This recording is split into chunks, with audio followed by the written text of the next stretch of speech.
The last video, Porsche's 99% profit collapse, took off, but the real story wasn't the view count, it was what you said.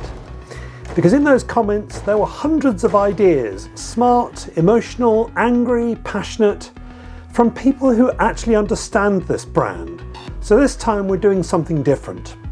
This video is written by you. Porsche's history has always swung between purity and pragmatism.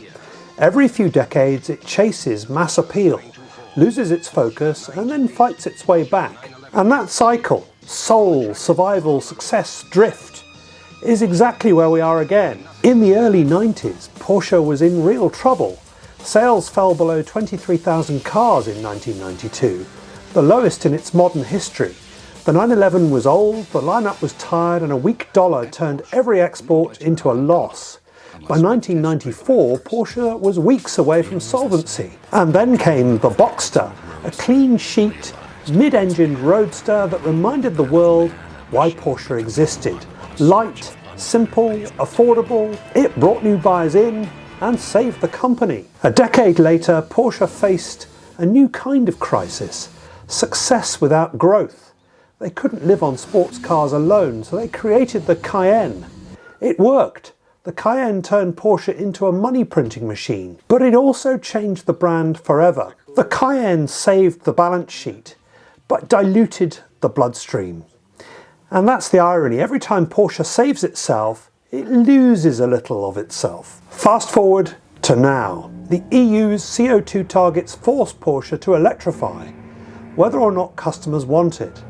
Taycan, Electric Macan, Hybrid 911, all born of regulation, not inspiration. And while Brussels applauds, customers hesitate. EV sales are slowing, Chinese brands are undercutting them, and Porsche's margins on EVs are razor thin.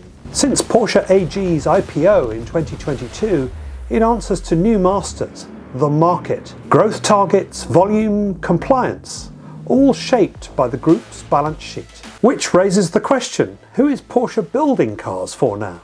Shareholders or drivers? So yes, the whole sector is struggling, but Porsche's fall is sharper because this isn't about economics, it's about confidence in who they are and what they stand for. When Porsche tried to go Ferrari light, rationing GT allocations and inflating scarcity, prices soared for dealers, not for Porsche. Scarcity made the cars look exclusive but punished the loyal.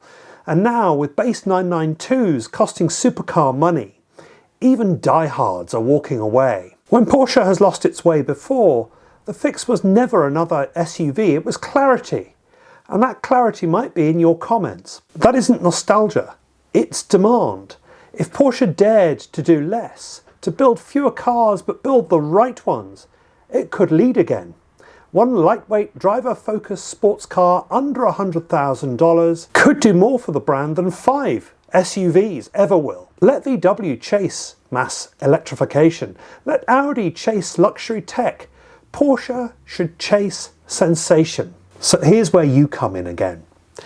If you ran Porsche tomorrow, what would you build? A modern 944? A baby 911? A hybrid that still feels analog? Tell me below. Let's design the Porsche that Porsche won't. In the 90s, they saved themselves with a sports car. In the 2000s, with an SUV. In the 2020s, they might need to save themselves from the SUV because Porsche doesn't need to be bigger. It needs to be better. And if it remembers that, we'll remember why we loved it. Now, go to the comments. Let's build the next one together. I hope you've enjoyed this video. If you have, give me a like and consider subscribing. And meantime, I will see you in the next one.